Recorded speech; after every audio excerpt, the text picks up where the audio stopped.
What's this? A letter for me.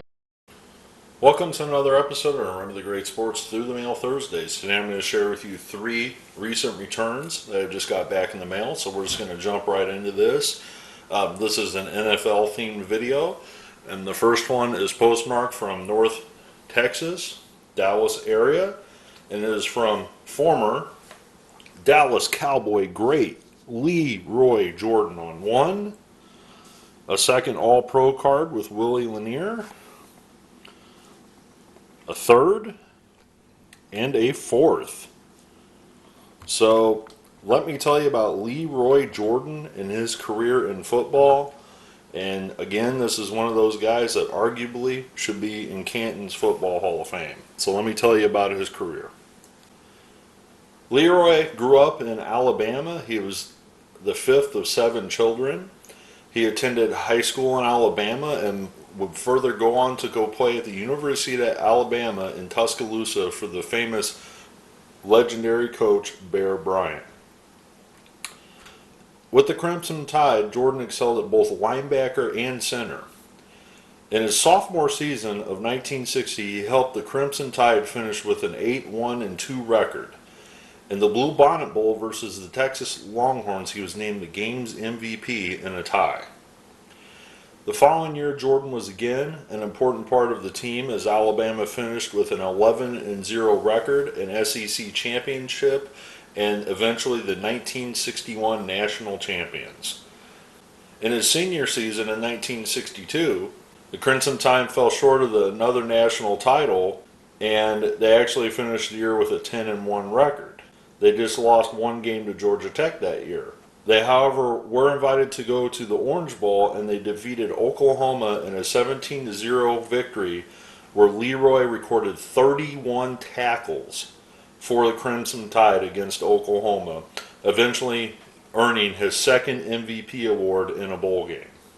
Following his senior year, Jordan was selected 6th overall in the 1963 NFL Draft by the Dallas Cowboys. He was also selected in the AFL Draft by the Boston Patriots, but he chose to sign with the NFL. I would say that was a pretty good move. Sign with the Cowboys or sign with the Boston Patriots. And the Boston Patriots, as many of you know, are not the New England Patriots of today. They were a pretty bad team back then. During preseason in 1963, his rookie year, he was named linebacker on the outside. He would become the first rookie linebacker in franchise history to start a home opener for the Dallas Cowboys. He shared time with Jerry Tubbs at middle linebacker in '65, then took over and teamed up with Chuck Howley and Dave Edwards to form one of the greatest linebacking corps in NFL history. His teammates nicknamed him Killer and named him team captain for the defense. So Leroy Killer Jordan. In 1971, he had a team record 21 tackles against the Eagles in a game. In 1973 in a game, he intercepted 3 passes in the first quarter off of Ken Anderson of the Bengals, all within a span of 5 minutes, returning one for a 31-yard touchdown. Standing at just 6'1", 220 pounds, Jordan was not a big linebacker by the stretch of the imagination, but head coach Tom Landry said he was a great competitor. He was not big for a middle linebacker, but because of his competitiveness, he was able to play the game and play it well. His leadership was there, and he demanded a lot out of the people around him, as he did himself. Over his career, Jordan became the franchise all-time leader in solo tackles until his retirement after 14 seasons with the Cowboys. He was a 2-time All-Pro and a 5-time Pro Bowler. He also helped the Cowboys reach 3 Super Bowls and 5 NFC Championship games. After his retirement, Jordan still ranked 2nd in Cowboys history in career solo tackles with 743, 2nd in career assisted tackles with 493, 2nd in combined total tackles with 1,236, and 1st with 154 consecutive starts. In 14 NFL seasons, he intercepted 32 passes, which is 7th in Dallas Cowboys history, returning them for 472 yards and 3 touchdowns. He was selected to the Cowboys' Silver Season All-Time Team. He, in 1989, became the 7th member of the Dallas Cowboys Ring honor. After his retirement from football, he actually got into a lumber company called Leroy Jordan Lumber Company, which was headquartered in Dallas. So again, this is one of the greatest, football players from that era in the 1960s and through the 70s. The guy played in 154 consecutive games. I mean, that is just amazing and mind-boggling for somebody not to miss time in that type of NFL that was played back in that era. So arguably, this guy should be in the Hall of Fame. I don't know why he isn't. I've said that so many times in so many videos about football players. There are guys with less stats that get in the Hall of Fame. I don't know if it was, because of who he played for. Some people just really hate the Dallas Cowboys. I don't know if that has something to do with it.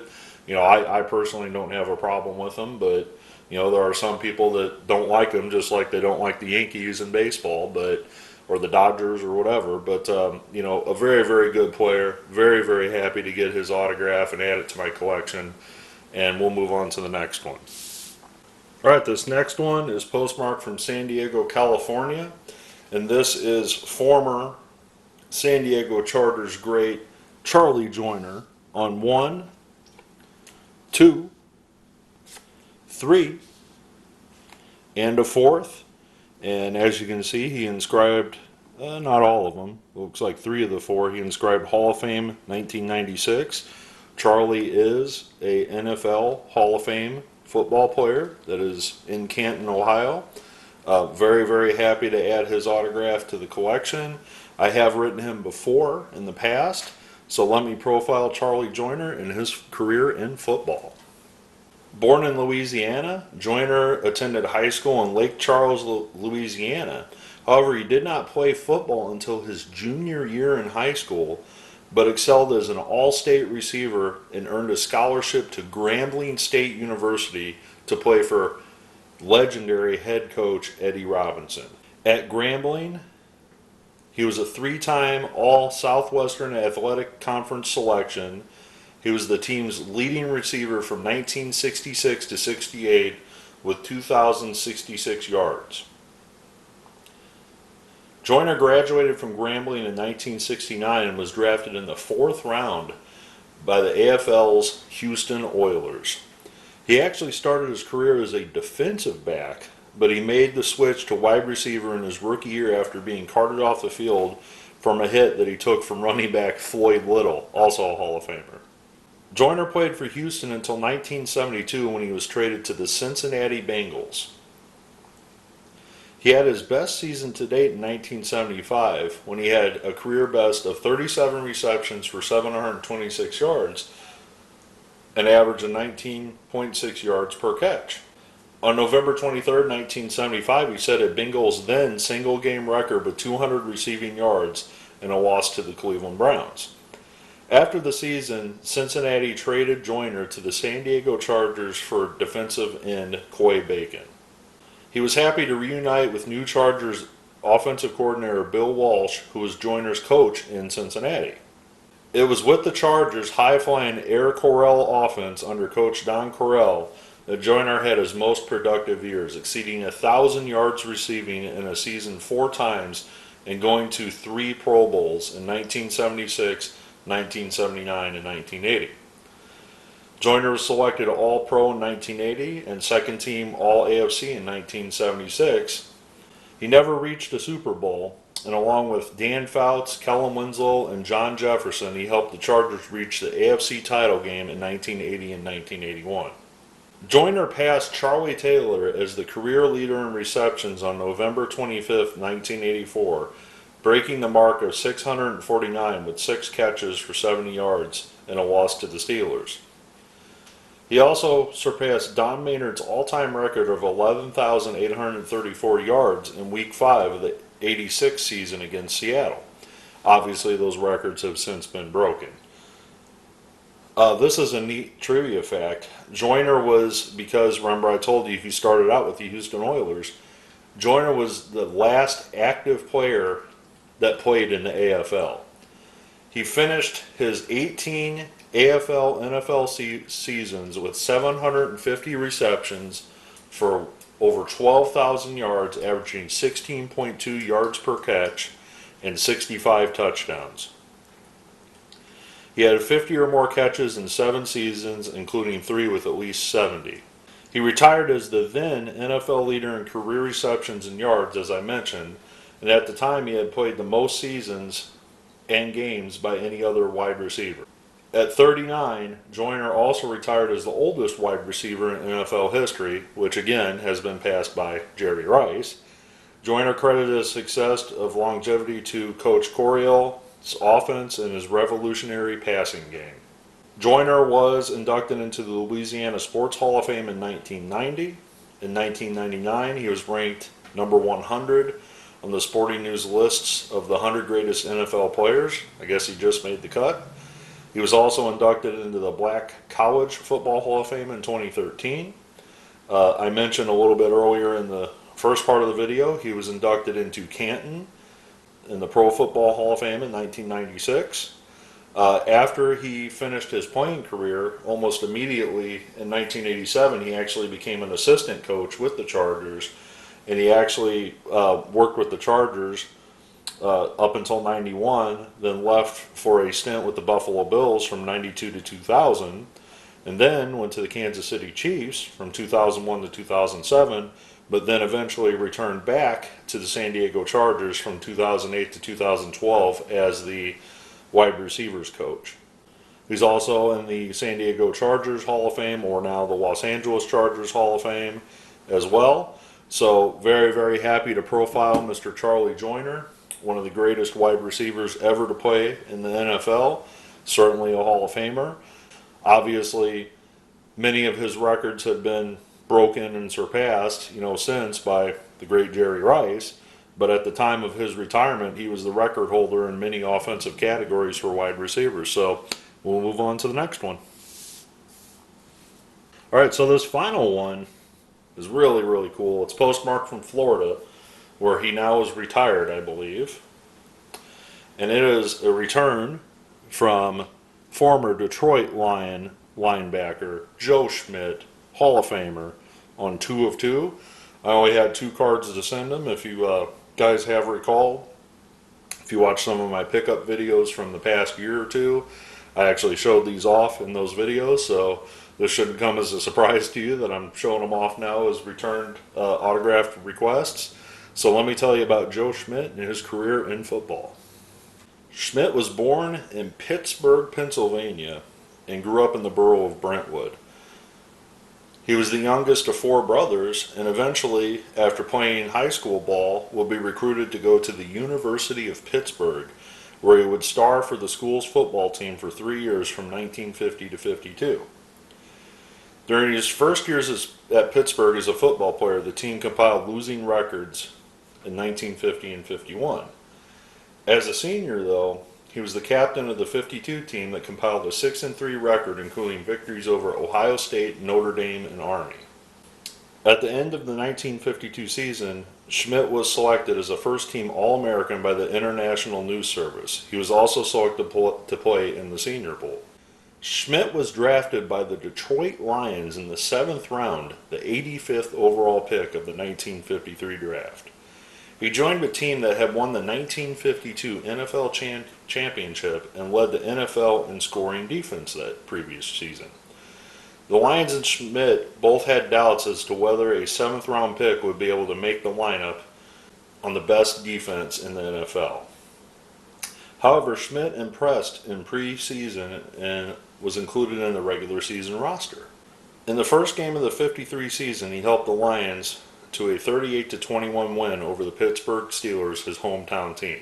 The Detroit Free Press covered the game and wrote that Schmidt was making tackles all over the field and was a key in holding the Steelers to just 96 rushing yards. Schmidt would continue to appear in all 12 regular season games that year, intercepting 2 passes, and helped the Lions to win the 1953 NFL championship with the league's second-best scoring defense.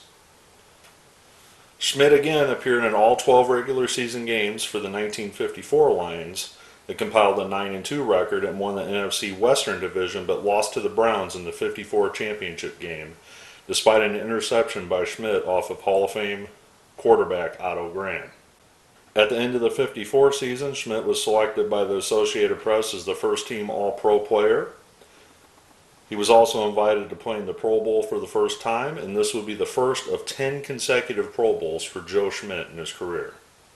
In 1955, after Bobby Lane was injured, the Detroit Lions season went south really fast, and they finished with just a 3-9 record that season. In 1956, Schmidt was elected the team captain for the team, and they would go on to improve their record to 9-3, which was quite the turnaround from 3-9. Schmidt had perhaps his best season in 57 as captain. He appeared in every game and led the 1957 Lions to their third NFL championship in 6 years. Schmidt intercepted 2 passes in the postseason and led the Lions to a 59-14 victory over the Browns in the 1957 NFL championship game. For the second time in his career, Schmidt was selected as the Lions' most valuable player. After serving 6 months in the United States Army after the 57 season, Schmidt held out prior to the start of the 58 season, asking for a 50% salary increase to $18,000. So that's crazy. He held out for $18,000. After winning the championship in 57, the Lions fell to 4-7 that year, and the team's decline really showed. In 1958, Schmidt had a career year in interceptions, intercepting 6 that year. He was again selected as the Lions' most valuable player, played in the Pro Bowl, and was selected as the first-team All-Pro player. The Lions' struggles continued in 1959, where they went 3-8-1.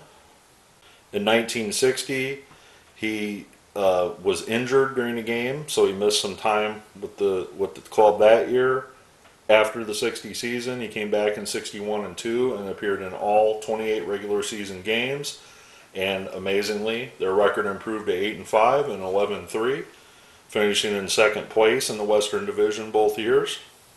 Let's see, in 1963, he got in a little trouble for some gambling. I'm not going to talk about that too much. He missed 4 games with a dislocated shoulder. In 1964, he was limited to just 9 games. In 1965, he would appear in all 14 games, but he would decide that after that season, that would be his last season in the NFL. During his 13-year NFL career, Schmidt appeared in 155 games, intercepted 24 passes, and recovered 17 fumbles. After he retired as a player in 1965, he became an assistant coach with the Lions. He coached with the Lions from 1967 to 1972. After the 72 season, he was no longer coaching with the Lions. After his retirement from football, he actually formed the Joe Schmidt Enterprises, a manufacturer's representative working with the automobile industry in Detroit. So after his career in Detroit as a Lion, he would work in the automobile industry, for many, many years after that. Obviously, he was elected to the Pro Football Hall of Fame. He's been elected to the College Football Hall of Fame. He has his number retired by Pittsburgh. His number is retired by the Lions. He's on the NFL 100th Anniversary All-Time Team. He was named to the NFL 1950s All-Decade Team.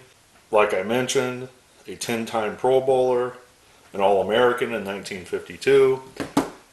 Mr. Schmidt, as of me shooting this video, is in his 90s now. So I'm very, very fortunate that Mr. Schmidt is still, able to, sign autograph requests for fans. I really, really appreciate it that he took the time to sign these 2 for me and return them to me. I also want to thank, of course, you the viewer, but want to thank Mr. Charlie Joyner as well for signing his cards for me. Not too often can I say that I have a video with 2 Hall of Famers in it at the same time. But I wish I could say that I had 3 Hall of Famers, because I think Leroy Jordan belongs in the Hall of Fame. So I want to thank Mr. Leroy Jordan as well for signing my cards. I want to thank you, the viewer, for taking the time to watch this video and collect these autographs with me on this journey. I hope you learned a little bit about three of the greatest players that have ever played in the NFL. And as always, I want to thank you and happy collecting.